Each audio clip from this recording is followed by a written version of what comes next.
पंजाब की असली स्थिति क्या है? स्थिति तो गंभीर है। After talks failed to bear fruit, the PM decided that the army should storm the temple with tanks, a bit to flush out the hiding terrorists. The operation was codenamed Blue Star. Singh Bhindranwale claimed the government was set on genocide. ਇਹ ਸਿੱਖ ਇਸ ਰੂਪ ਨੂੰ ਪਸੰਦ ਨਹੀਂ ਕਰਦੇ, ਸਿੱਖਾਂ ਨੂੰ ਖਤਮ ਕਰਨਾ ਚਾਹੁੰਦੇ। ਸਿੱਖ ਦੀ ਮੌਤ ਉਦੋਂ ਹੁੰਦੀ ਹੈ ਜਦੋਂ ਆਪਣੀ ਜ਼ਮੀਰ ਨੂੰ ਬੀਬੀ ਇੰਦਰਾ ਦੀ ਚੱਪਲੀ ਦੇ ਥੱਲੇ ਲਾ ਕੇ ਤੇ ਦਾੜਾ ਰੱਖ ਕੇ ਕਹਿ ਰਹੇ ਸਿੱਖ ਕੌਮ ਨੇ, ਮੈਂ ਸਮਝਦਾ ਉਹ ਮਨੁੱਖ ਮਰਿਆ।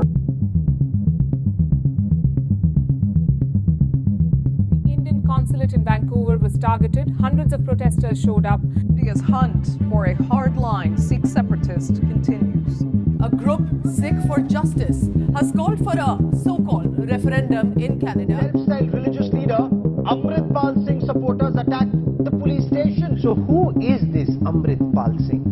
From a boy with a fancy haircut in Dubai to a Khalsa proper in Amritsar in a matter of months. As foreign minister, we are not going to accept these kinds of differential standards.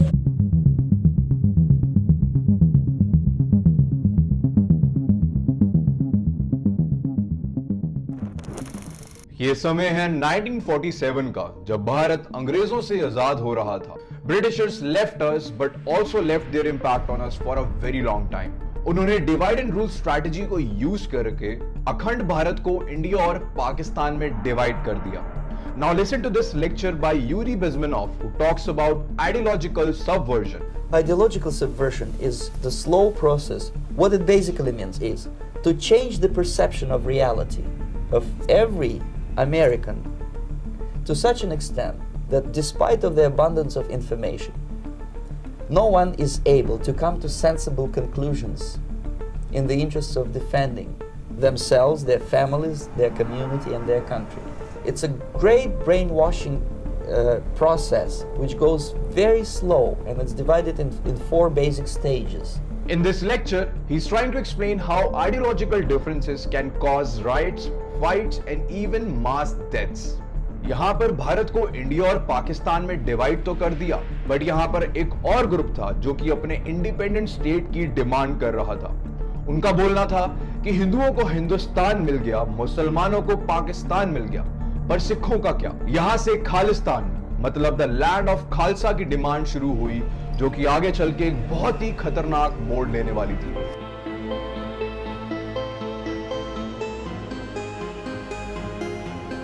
वैसे तो Sikh India से अलग होना नहीं चाहते थे जब तक इंडिया एक अखंड भारत था, बट उनका बोलना यह था कि अगर धर्म से देश बन ही रहे हैं तो एक सिखिस्तान उन्हें भी मिलना चाहिए। उस समय जवाहरलाल नेहरू ने उन्हें अश्योरेंस दी कि उनके सारे राइट्स उन्हें दे दिए जाएंगे, प्लस एक इंडिपेंडेंट प्लेस भी दी जाएगी इंडिया के अंदर, और इस सेपरेशन को रोक दिया गया। पर मामला यहां पर भी ठंडा नहीं हुआ। सिख समझ तो गए थे, लेकिन गवर्नमेंट ने उनकी डिमांड्स को कभी फुलफिल ही नहीं करा। समय बीतता गया और साल 1947 से 1963 में आ गया। यहां पर आके सिखों को रियलाइज होता है कि जो भी उनको प्रॉमिस किया गया था, जिन भी राइट्स के लिए उन्हें प्रॉमिस किया गया था, वो गवर्नमेंट ने उन्हें अभी तक दिए ही नहीं है। उनका बोलना यह था कि ये सारे के सारे राइट्स वो डिजर्व करते हैं। इसी बीच मामले को और गर्म कर दिया पेप्सू ने, जो कि था Patiala and east Punjab state union, जिसके अंदर लैंग्वेजेस के बेसिस पर 1966 में हिमाचल प्रदेश, हरियाणा और पंजाब को डिवाइड कर दिया गया। इस डिसीजन से सिख बिल्कुल भी खुश नहीं थे। वो एक ही सॉल्यूशन गवर्नमेंट से मांग रहे थे और इस सॉल्यूशन के लिए वो कोई भी रास्ता अपनाने के लिए रेडी थे। लेकिन कोई भी वॉलेंट रास्ता चुनने से पहले श्रीमनी अकाली दल, एक पंजाबी पॉलिटिकल पार्टी, ने अपनी लिस्ट ऑफ डिमांड्स को सरकार के सामने 1973 में अनंतपुर साहिब रेजोल्यूशन नाम से प्रेजेंट किया। वैसे तो आप ये इंफॉर्मेशन इंटरनेट पर भी ढूंढ सकते हैं, बट जब आपको अपने आसपास वाले अपने फर्स्ट हैंड एक्सपीरियंस से इस कहानी को बताते हैं तो आपको एक्चुअली में इस कहानी की डेप्थ के बारे में पता चलता है। And I know this topic is very complicated, जिसके बारे में लोग आज बात कर रहे हैं, but what if I tell you कि ऐसे कॉम्प्लिकेटेड मुद्दे और किसी के फर्स्ट हैंड एक्सपीरियंसेस को सुनने के लिए आपके पास एक प्लेटफॉर्म होता। Well, Kuku FM provides you all the information in one place, जहां पर आप ऐसे सारे के सारे टॉपिक्स सुन सकते हैं जिसमें आप इंटरेस्टेड हैं। जैसे कि मैंने इस प्लेलिस्ट को सुना है जिसका नाम है खालिस्तान षड्यंत्र, जिसको 70,000 और लोगों ने भी सुना है। अगर आप भी इस प्लेलिस्ट को सुनना चाहते हैं तो मैंने डिस्क्रिप्शन पे एक लिंक दिया है जहां से जाकर आप इस प्लेलिस्ट को सुन सकते हैं।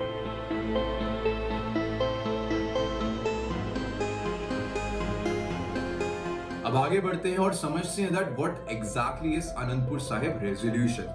वेल, जब सारे पीसफुल मेजर्स फेल हो गए देन सिखों ने अपनी सारी डिमांड्स को आनंदपुर साहिब रेजोल्यूशन के नाम से प्रेजेंट करा इन 1973, जिसमें उन्होंने अपनी राइट्स की मांग करी, जिनमें से ये 5 डिमांड्स मेजर थी। पहली डिमांड ये थी कि सिखों को इंडिपेंडेंस के दौरान डिसीजन में ऑटोनॉमी अश्योर की गई थी, और अब क्योंकि उनको वो राइट्स नहीं मिले थे तो वो चाहते थे that Punjab should have an autonomy to make its own decisions. इसका मतलब पंजाब स्टेट्स अपने डिसीजंस खुद लेगा एक्सेप्ट दीज 4 एरियाज जो कि सेंट्रल गवर्नमेंट के पास जाएंगे: defence, foreign relation, currency and general communication. दूसरा, वो ये चाहते थे कि चंडीगढ़ क्योंकि पंजाब का पार्ट है तो हरियाणा के साथ एज अ कैपिटल शेयर नहीं होना चाहिए और एक्सक्लूसिवली पंजाब को ही मिलना चाहिए। तीसरी डिमांड ये थी कि क्योंकि गवर्नमेंट ने लैंग्वेजेस के बेसिस पर स्टेट्स डिवाइड कर दिए थे, this was still a fact कि पंजाब की पहली लैंग्वेज पंजाबी है और उसको नेबरिंग स्टेट्स में उतनी ही इंपॉर्टेंस मिलनी चाहिए। चौथी डिमांड ये थी कि इंडियन कॉन्स्टिट्यूशन में सिख रिलीजन को हिंदू रिलीजन का एक पार्ट माना है एंड सिख वांटेड कि सिखिज्म को as a separate faith recognise किया जाना चाहिए इंडियन कॉन्स्टिट्यूशन में।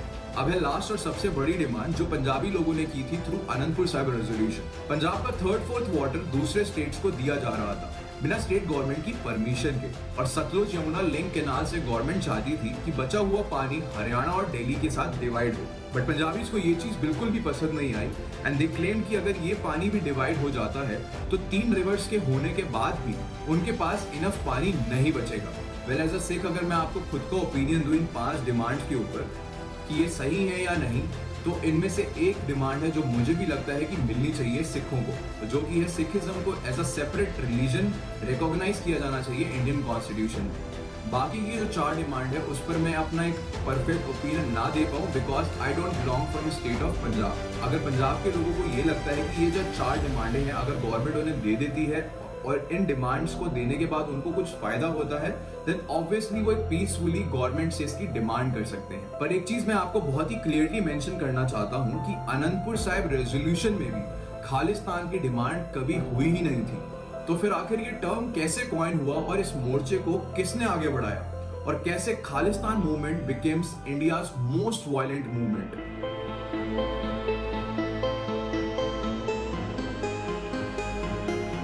अब गवर्नमेंट ने इसको एक सेपरेटिस्ट मूवमेंट समझ लिया and it rejected all the demands mentioned in the Anandpur Sahib resolution. और तो और पुलिस को स्ट्रिक्ट इंस्ट्रक्शंस दे दी गई कि पंजाब के अंदर बिल्कुल प्रोटेस्ट नहीं होने देने, जिसके लिए उनके हाथ बिल्कुल खुले हैं, विच मीन्स गवर्नमेंट ने पुलिस को ये परमिशन तक दे दी थी जिसके अंदर वो कोई भी वॉलेंट रूट चूज कर सकते थे अगर उसकी जरूरत पड़ती तो। अब यहाँ पर एंट्री होती है संत जरनैल सिंह भिंडरावाले की, जो कि एक एक्टिव पॉलिटिशियन थे बट लेटर ही turn into a leader who used to radicalise the Sikh. His single aim was to encourage the youth of Punjab to follow and respect Sikhism. Although his intentions were pure for Punjab, except the way he chose and the practicality of it happening was far away from his reach. पर यहाँ पर मैं एक बात बहुत ही clear कर देना चाहता हूँ that Bhindranwale never actively demanded for Khalistan. पर हाँ, उनका ये जरूर कहना था कि अगर गवर्नमेंट देना ही चाहती है तो वो उसको मना नहीं करेंगे।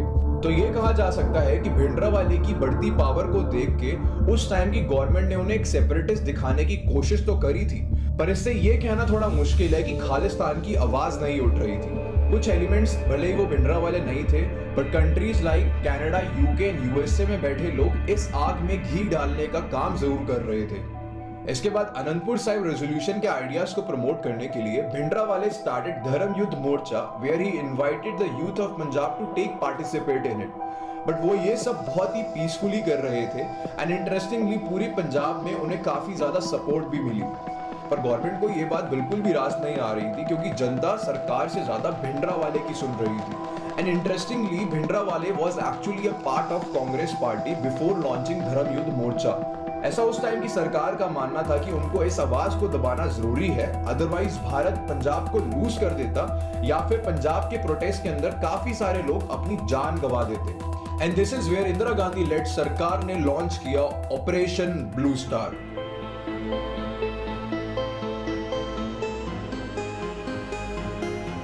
वैसे तो न्यूज में ये बोला जाता है कि 5 जून को फायरिंग शुरू हुई थी, बट बहुत सारे ऐसे आई विटनेसेस का कहना है कि 1 जून को ही फायरिंग स्टार्ट कर दी गई थी। एंड इन 1982 भिंडरावाले को कैप्चर करने के लिए सरकार ने गोल्डन टेम्पल को चारों तरफ से घेर लिया, because they got this information कि संत जरनैल सिंह भिंडरावाले गोल्डन टेम्पल के अकाल तख्त के अंदर प्रेजेंट है। इसके बाद पूरे अमृतसर को बंद करवा दिया गया और ना ही किसी को अंदर जाने दिया जा रहा था और ना ही किसी को बाहर जाने दिया जा रहा था। पूरे पंजाब में कर्फ्यू अनाउंस हो गया और तो और गुरुद्वारे के अंदर करीब 1400 सिविलियंस फंसे हुए थे।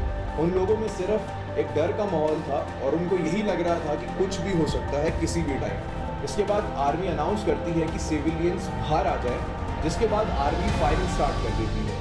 बट बहुत सारे ऐसे एविडेंसेस का ये कहना है कि आर्मी ने कभी ये अनाउंसमेंट करी ही नहीं थी, जिस वजह से इस ऑपरेशन के अंदर करीब 500 सिविलियंस को अपनी जान गंवानी पड़ी, प्लस गोल्डन टेम्पल और अकाल तख्त को भी काफी ज्यादा डैमेज हुआ।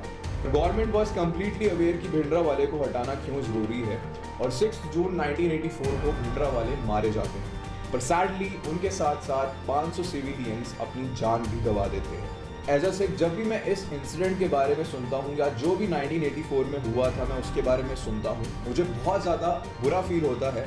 एंड मुझे ऐसा लगता है कि गवर्नमेंट के पास और भी कई ऐसे ऑप्शंस रहे होंगे इस सिवाय एक ऑप्शन के, जिससे वो इस पूरे ऑपरेशन को एग्जीक्यूट कर सकते थे।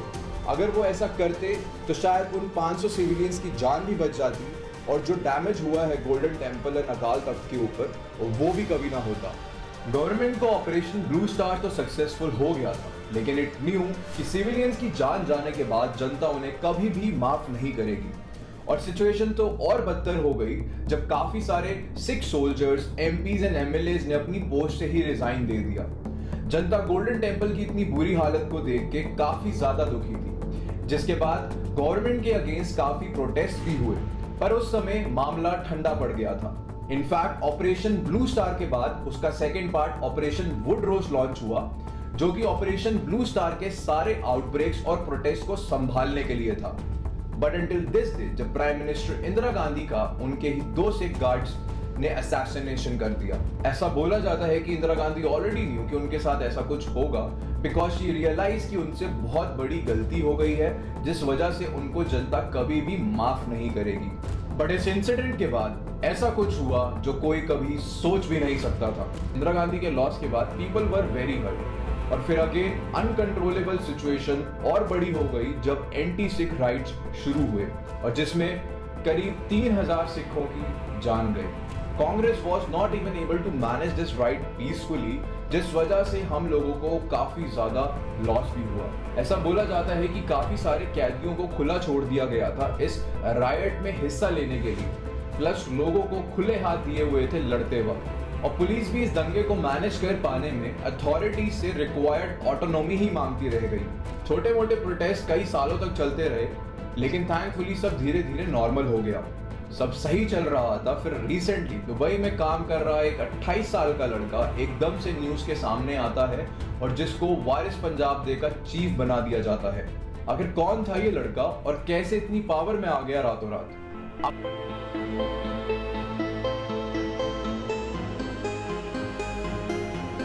अमृतपाल सिंह का कहना है कि वो भिंडरावाले को अपना आइडियल मानता है और उन्हीं की ऑर्थोडॉक्स आइडियोलॉजीज को भी फॉलो करता है। भिंडरावाले के केस में गवर्नमेंट का ये मानना था कि भले ही उन्होंने पंजाब की जनता के लिए काफी कुछ अच्छी इंटेंशन से किया हो, लेकिन he had a very strong hold on the people of Punjab and he can't be left alone to control the people in whatever way he wants. And इसी एक डर से गवर्नमेंट धीरे धीरे भिंडरावाले के अगेंस्ट होती गई और उन्हें एक सेपरेटिस्ट लीडर समझ लिया।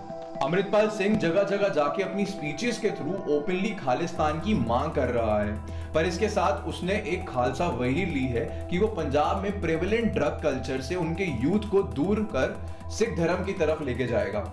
Amritpal is openly demanding Khalistan through his speeches and stating, "Our aim for Khalistan shouldn't be seen as evil and taboo." उसने पंजाब में ड्रग्स के खिलाफ काफी ज्यादा स्पीचेस भी दी हैं, पर इसी के साथ पीछे ही उसने अपनी एक फोर्स भी फॉर्म कर ली, जिसका नाम उसने रखा AKF, the Anantapur Khalsa force. भले ही अमृतपाल यूथ को ड्रग्स से दूर लेकर जा रहा हो, पर ऐसी रूमर्स भी हैं कि अमृतपाल का ISI, जो कि एक पाकिस्तान इंटेलिजेंस एजेंसी है, उससे कोई कनेक्शन है और ISI ने अमृतपाल को पूरी तरीके से प्रिपेयर करा है इस मूवमेंट के लिए, ताकि वो इसे प्रॉपरली एग्जीक्यूट भी कर सके। हालांकि इस कनेक्शन को प्रूव करने के लिए अभी तक कोई एविडेंस नहीं मिला है, लेकिन अमृतपाल इस मूवमेंट के थ्रू वायलेंस को काफी ज्यादा प्रमोट कर रहा था, जिस वजह से 1984 में हुए भिंडरावाले केस को ध्यान में रखते हुए इस बार सेंट्रल गवर्नमेंट ने इससे पहले कि मूवमेंट को पेस मिले, टाइमली स्टेट गवर्नमेंट के साथ कोऑपरेट करके एक्शन लेना इंश्योर किया।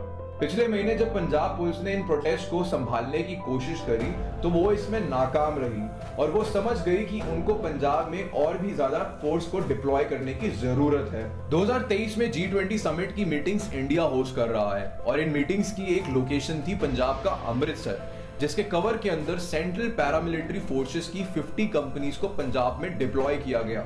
पर G20 की मीटिंग्स खत्म होने के बाद भी इन कंपनीज को स्टे बैक के ऑर्डर्स थे। हाल ही में पंजाब पुलिस ने इन 50 कंपनियों के साथ मिलकर एक मेजर क्रैकडाउन लॉन्च किया, जिसमें उन्होंने वारिस पंजाब देव और उसके चीफ अमृतपाल के कुछ साथियों को भी गिरफ्तार कर लिया।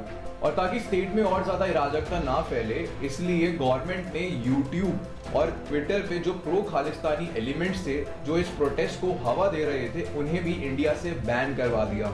सरकार ने अमृतपाल को फ्यूजिटिव यानी भगोड़ा घोषित कर दिया है, पर अमृतपाल के पिताजी और कुछ सपोर्टर्स खुल के ये क्लेम कर रहे हैं कि उसे अरेस्ट कर लिया गया है। हालांकि अभी पुलिस की तरफ से अमृतपाल को अरेस्ट करने की कोई ऑफिशियल स्टेटमेंट सामने आई नहीं है, बट ऐसा हो सकता है कि जब मैं ये वीडियो अपलोड करूं तो पुलिस उसे ऑलरेडी अरेस्ट कर चुकी होगी। बट रिसेंटली जब मैं ये वीडियो बना रहा था तो एक न्यूज वायरल हुई थी कि अमृतपाल सरेंडर करना चाहता है, बट कुछ कंडीशंस के साथ। बट एनीवेज, मेरा ये मानना है कि सरकार कोई भी एक्शन लेगी वो पब्लिक के फेवर में ही होंगे। बट जाते जाते मैं अपने इस वीडियो का मोटिव क्लियर करना चाहता हूँ। मेरे इस वीडियो को प्रोड्यूस करने के पीछे सिर्फ एक मोटिव था, और वो ये था कि आप लोग समझ पाओ कि Khalistan movement as a concept कितना कॉम्प्लिकेटेड है और इसका ओरिजिन कैसे हुआ।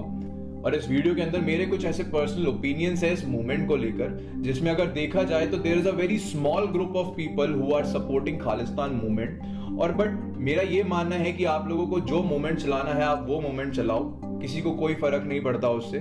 लेकिन इस मूवमेंट की आड़ में आप किसी भी कंट्री, स्पेशली इंडिया और इंडियन फ्लैग को कभी भी डिसरिस्पेक्ट नहीं कर सकते।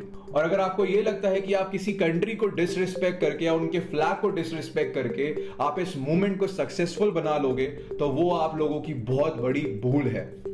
मेरा तो यही मानना है पर्सनली कि ये मूवमेंट को सिर्फ और सिर्फ इंडिया को तोड़ने के लिए स्टार्ट किया गया था, जो कि कभी होने नहीं वाला।